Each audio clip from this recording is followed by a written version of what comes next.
Hey y'all, it's Necey Dixon. Welcome back to my YouTube channel. If you are new here, welcome. If you are returning, y'all, welcome back. Specifically returning from my last video, y'all. What's up? Special shout out to Kevin. You are here on your second live because you're here for my back-to-back lives. That's my favorite thing to do on YouTube, y'all. I love to give y'all back-to-back lives, okay? So today we are about to get into Real Housewives of Potomac. What was the episode? The episode was called something like "There's No Business Like Shade Business," which was a very long episode title, okay? California Cutie on time.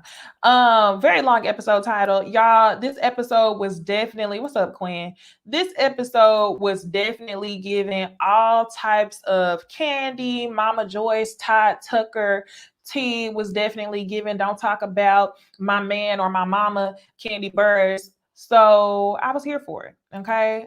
Mia and her big ass feet, and that's coming from somebody with big feet, y'all, because I'm tall. But Mia and her big ass feet, and I'm gonna say it like that because we don't like Mia.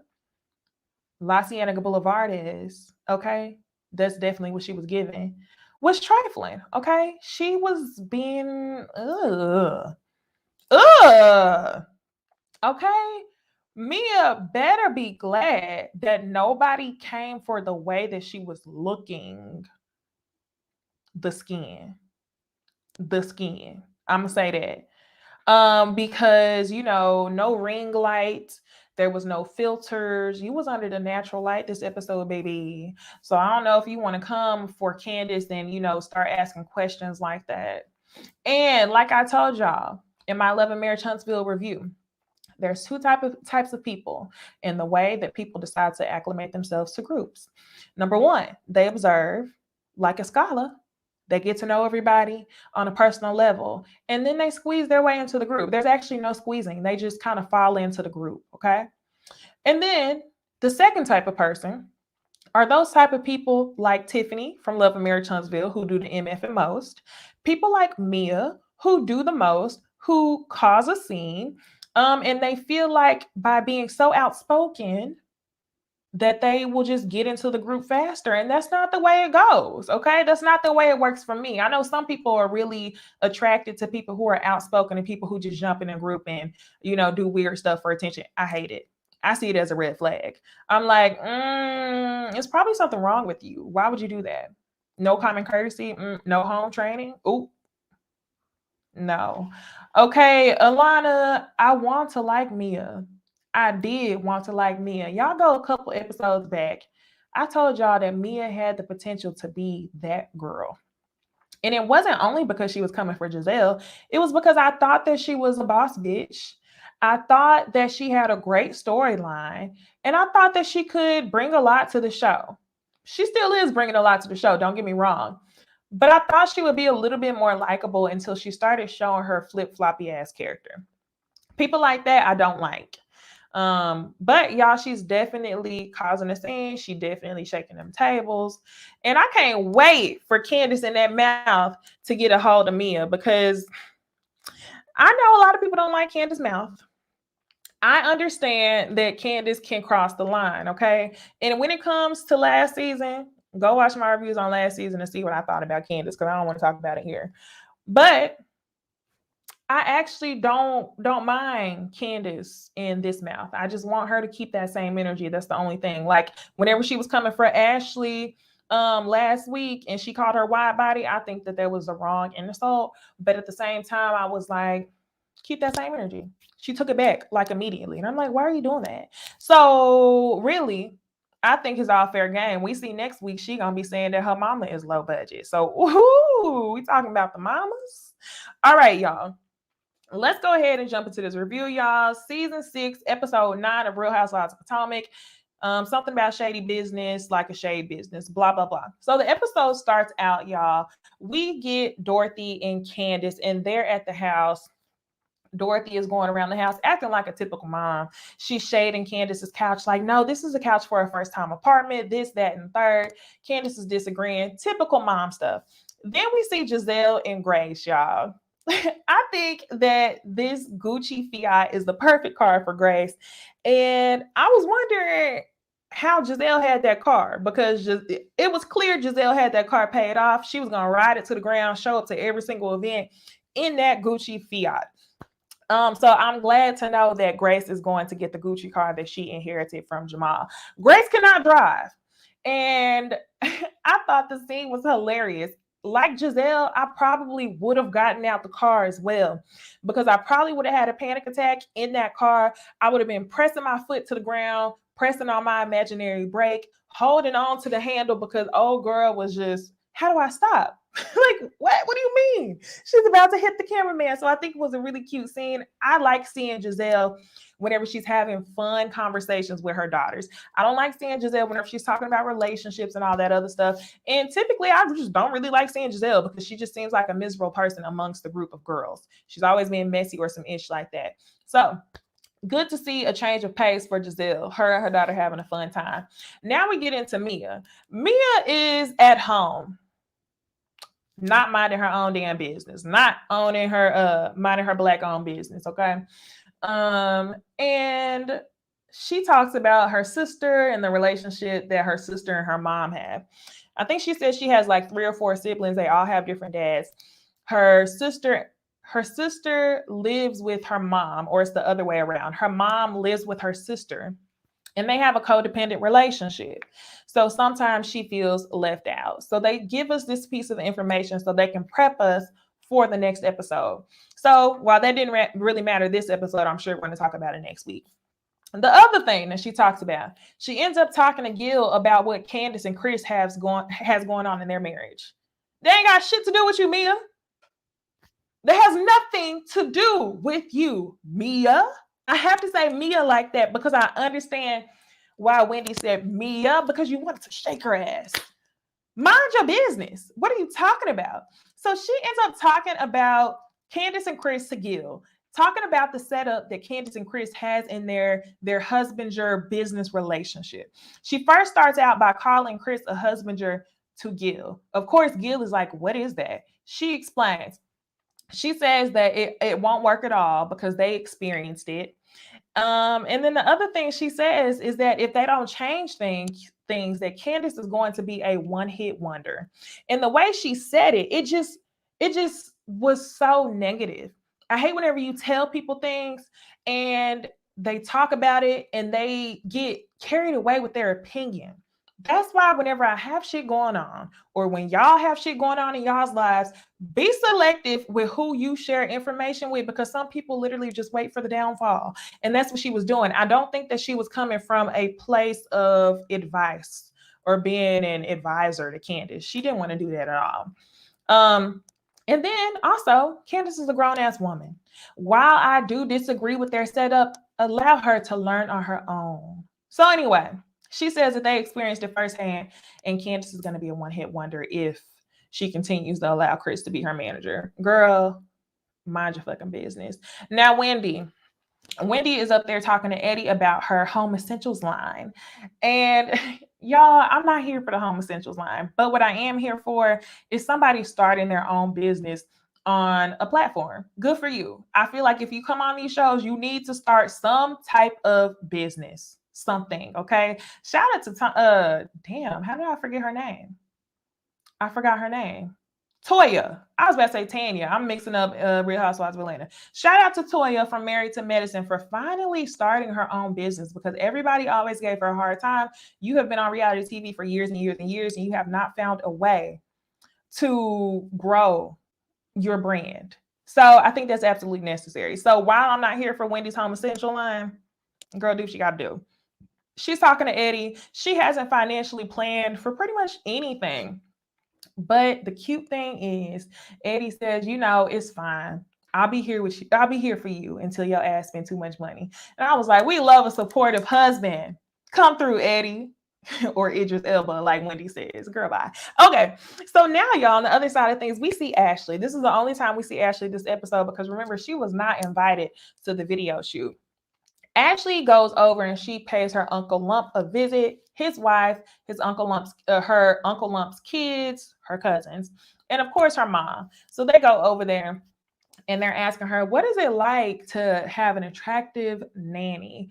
And really, she says never in a million years she thought that she would have an attractive nanny, but at this point in time, she's a saving grace. And to me, I'm kind of like, is Michael really into the women's like that, y'all?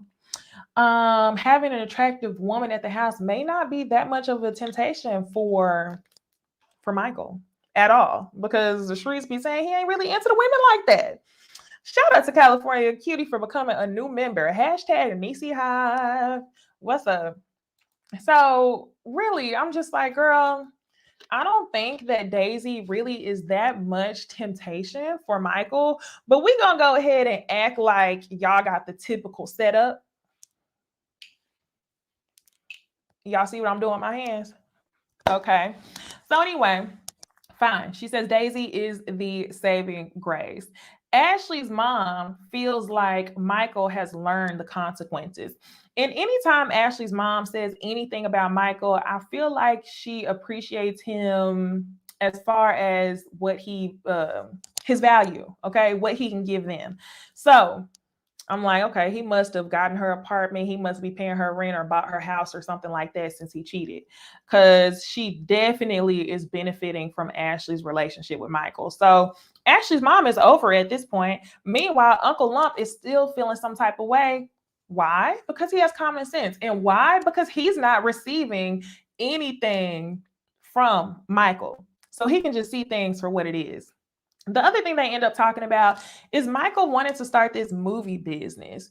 It was weird the way that Ashley said movies, because her cousin immediately turned her head like this. And when she turned her head, I was like, what type of movies are y'all talking about? Y'all talking about adult content? Y'all talking about XXX rated movies? What are you talking about?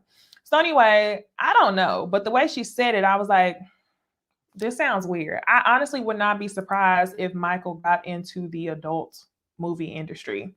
Not as an actor, but what I mean is like by funding movies. That's the way that she presented it. And I wouldn't be shocked.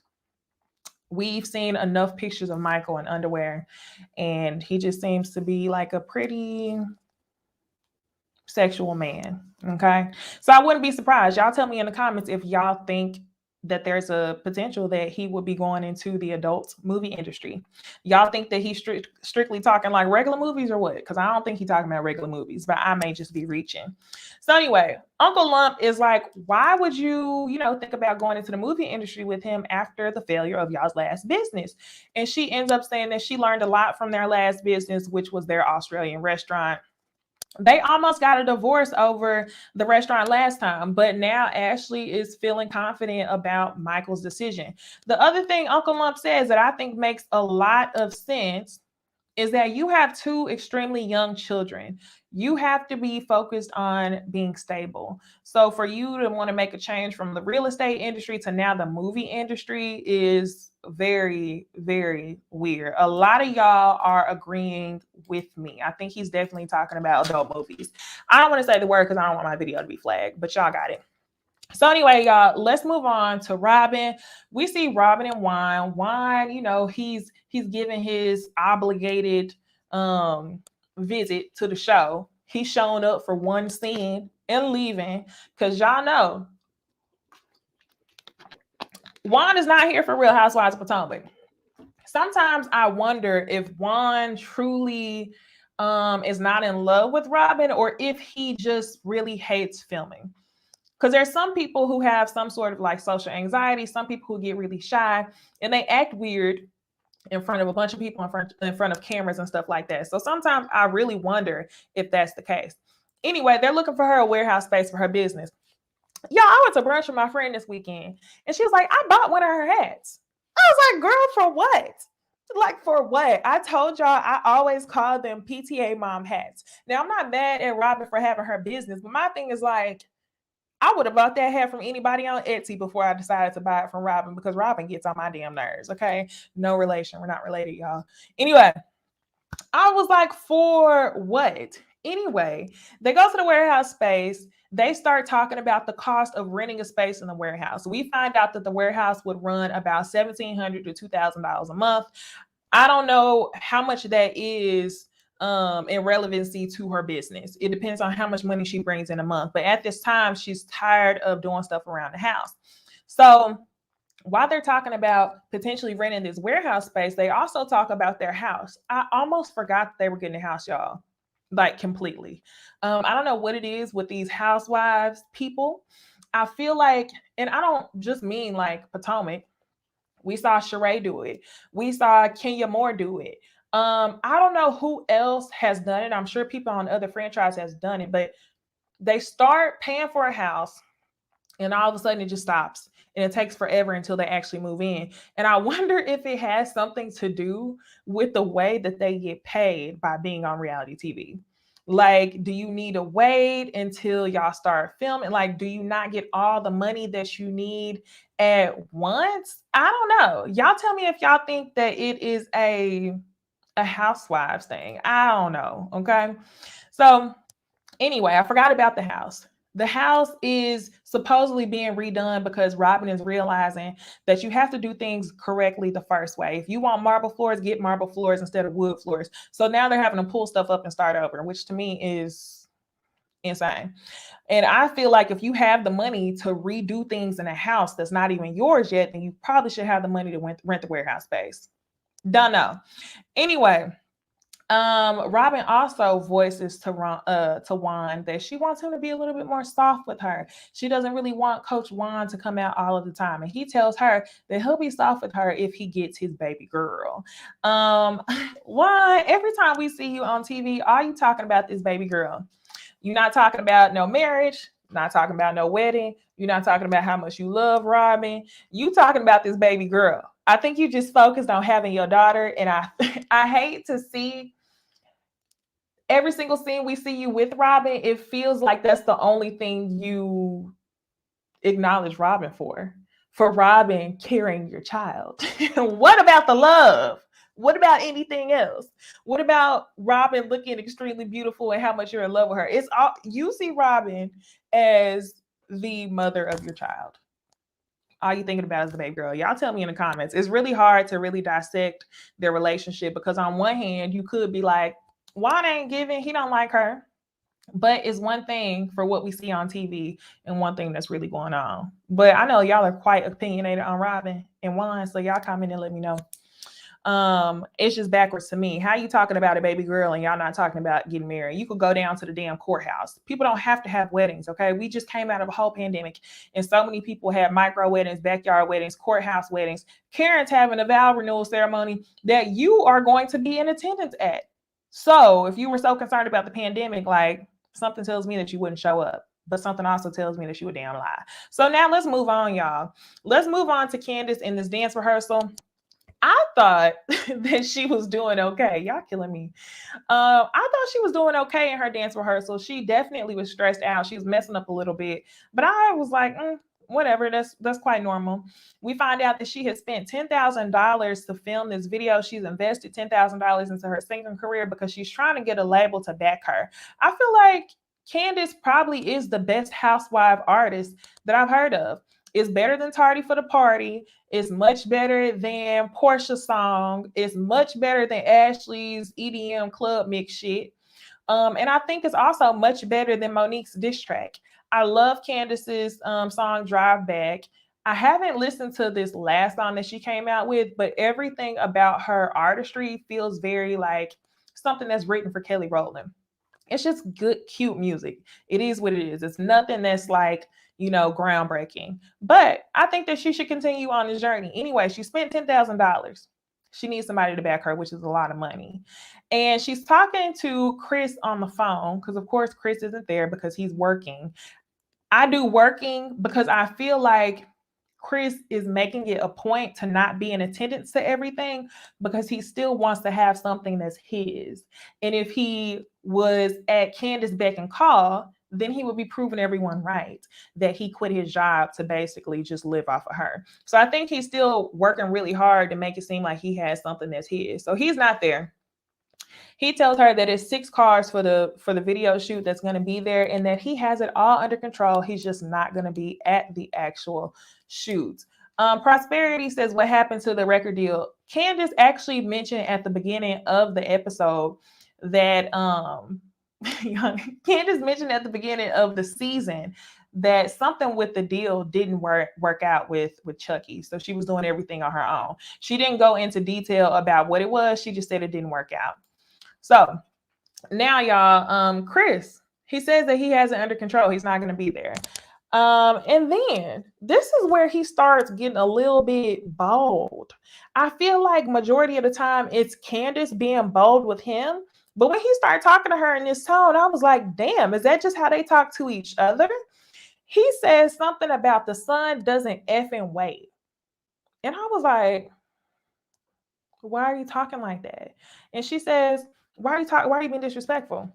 He said, because sometimes I feel like you don't realize who I am. Excuse me? And Candace said, no, I think sometimes you don't realize who I am. Y'all, whenever people try me, I really have to take my time not to transform. And I feel like they must talk to each other like that, or else Candace would have transformed. Because I definitely would have hit that. Like I didn't hear that right. Let me adjust my head to make sure you weren't talking to me like a damn fool. So anyway, yeah, they're talking to each other real aggressively, and it's funny to me that he's oh so confident that he got shit in order. And then look at where we end up at the end of the episode, y'all. So now, y'all, it is time for the video shoot. The first people that arrive are Mia, Wendy, and Giselle. Everybody looks a hot damn mess. When I say everybody, I mean everybody except for Karen and Askyla. Askyla absolutely looked the best, but everybody looked a damn mess. And I really want to know what was the attire? What did Candace tell the women to wear? Here come KA, the commentary gold. KA be coming through. KA says, girl, they never had no car secured. This might be the one. Maybe they didn't have any cars secured. And they were like, you know what? Just have the girl show up. We just don't borrow their car. Because that would be a money-saving hack, wouldn't it? Who knows, y'all? I don't know. I don't know. That's a real good point, Kay. So, like I said, Mia, Wendy, and Giselle show up first. Everybody looks a mess, a low budget mess. Everybody looked like they came straight up out of Rainbow and everything else.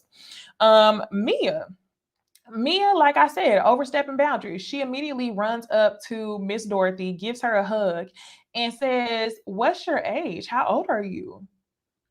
Where are you from? I want to say it's like a Southern thing, but I think it's generally like a people thing or a home training thing that you don't ask a lady her age. Have you lost it? So Candace's mom ends up answering the question. She's flattered because she can't see past the bullshit of Mia. I told you there's two people, the overstepper and the observer. And either you're going to like the overstepper because you're going to think they're bold and they go against the grain, or you're going to be like me and be like, that's a red flag. Miss Dorothy was like, she didn't see no red flags. For her to be a therapist, girl, this woman amazes me. Anyway, there are no cars, y'all. No cars end up arriving. What is going on? No cars are there. Mia says, is Chris coming? She hit us with that. Is Jamal coming?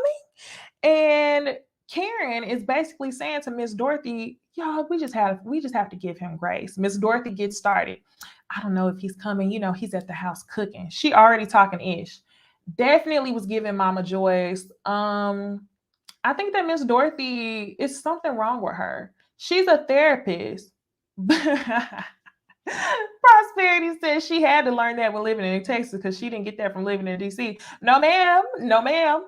She would have never in Texas. She would have never in Texas asked a grown woman that. Yes, I'm with you, Nicole. Candace's mama was out of pocket. I don't understand. Something to me screams red flags.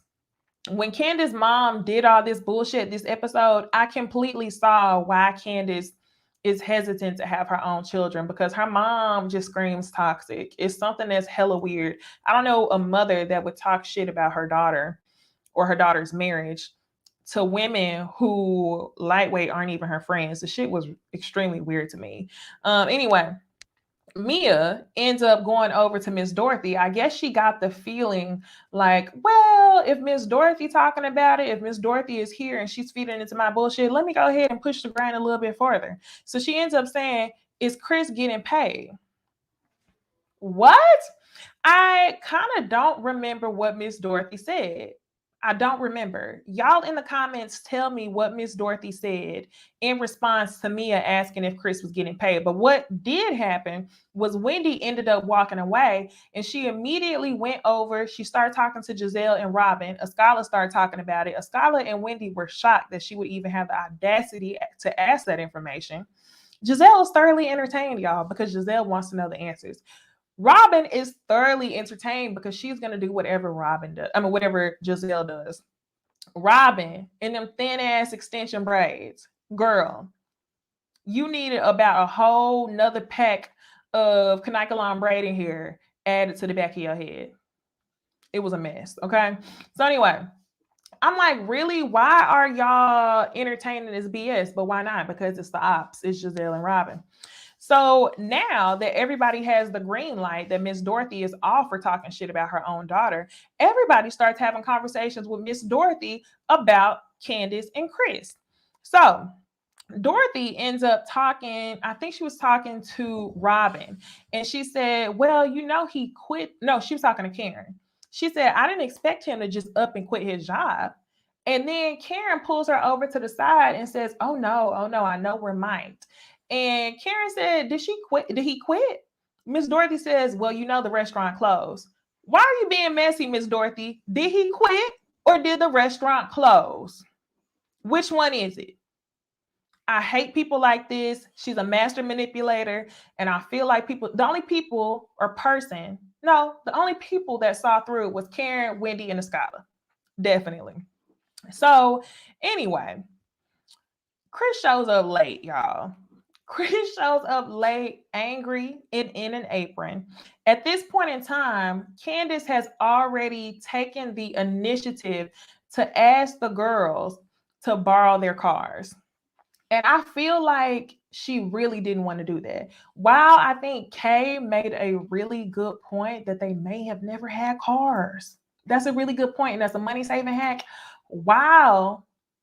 You brought up a good point. I feel like if you already spent 10 grand on filming the video, I would be too embarrassed to even ask the women to borrow their cars. Let me read this comment from Kimante. I could be reaching, but I don't know why this kind of gave me a foreshadowing feel of the next season, possibly with Candace as the new target. This coupled with how the commentary on the after show. Y'all remember this comment because Kimante be knowing things. He calls things out. He definitely did before the season even started in regards to Candace's role on this show. So I'm gonna remember this. Anyway, y'all, Robin also is talking to Miss Dorothy. I hate that she gave them hoes the green light to talk about her daughter like that. It was trifling as hell. So now, y'all, Chris shows up late and angry and in an apron. I feel like he definitely showed up in an apron because he wanted everybody to know he had a job. The killer was that Dorothy said that he was at home cooking. He probably had a catering event, but y'all, if you was at home cooking, what did you show up in the apron for? I guess you want people to know you have a job. And I told y'all that he is working OD to separate himself from what Candace has going on because he doesn't want to prove everybody right. Now, Chris, what are you showing up angry for if you weren't at the video shoot doing your job? Okay. Even though we feel like it's too much responsibility for him as a husband to do it, that's what you signed up for. So either you want to be a husbander and work for her, or you want to work for yourself. I feel like Chris is teetering full responsibility for working for Candace and having everybody talk about him, which he doesn't want to submit himself to. And he also is wanting to have some independence and make it seem like he has shit going on when he probably really don't have that much going on at the moment. And it just is what it is sometimes. So I think he's between a rock and a hard place. But if that's what you signed up to do, you signed up to do it. So you show up mad over some shit that's your fault. And he ends up saying that he was just going to stay away from Candace because he knew that it would put her in a bad mood. So good job, husband. You have learned your wife. You definitely don't want to come around her when it comes to that. So like I already explained to y'all, Dorothy is talking to Robin. She even compliments Robin's thin ass braids. And the video shoot ends up ending. The girls jump in. They have a good time dancing. The video shoot ends up being good. I saw the video. It was cute. Like I told y'all, the song was cute. Y'all gotta stop. And Candace ends up giving Chris a hug after it ends. She still knows that Chris is wrong. Candace, I'm not mad at you for hugging your husband. You hugged him because you were stressed. It was just like a weight lifted off your shoulders, and then you can cuss his ass out at home. I think everybody wanted you to cuss him out there. No, ma'am. Hold on. My dog is growling like crazy. But y'all, I think the whole issue was Candace's mama. Let's start there. Let's start there. Okay. The whole thing was Candace's mom. Don't bring that lady around, Candace, if you want to know what's good for you. Prosperity says she knew that. She said she knew that those heifers are going to talk about her using their cars for the rest of the season, the entire reunion, and the next season. I feel you on that. And that's part of the reason why I'm like, you know what? She couldn't have possibly never ordered cars, because do you know how embarrassing that would be to ask them to borrow their cars only for them to use it against you forever and make it seem like you ain't had no money? Because that's exactly what they're going to do. Just wait and see. Because this is why Mia in the next episode is calling some shit low budget. Your mama low budget. Ooh, y'all. Yes, I seen her in the video. And that's what I feel like the video would have been much better if she didn't have the housewives in it. That scene was so weird. It was so unnecessary that she hugged everybody one by one. She didn't need to have everybody in the video. All in all, it was a cute video, but it was not necessary. I didn't ask to see them hoes. Okay. Kimante. Well, y'all, that's all I have for Real Housewives of Potomac. I think it was a good episode. I think it was a really good episode of Love and Marriage Huntsville as well. So if y'all haven't checked out my video for Love and Marriage Huntsville, go ahead, go to my page. Be sure to like, comment, subscribe. My dog is over this shit too. So with that being said, y'all, I will see y'all in the next video.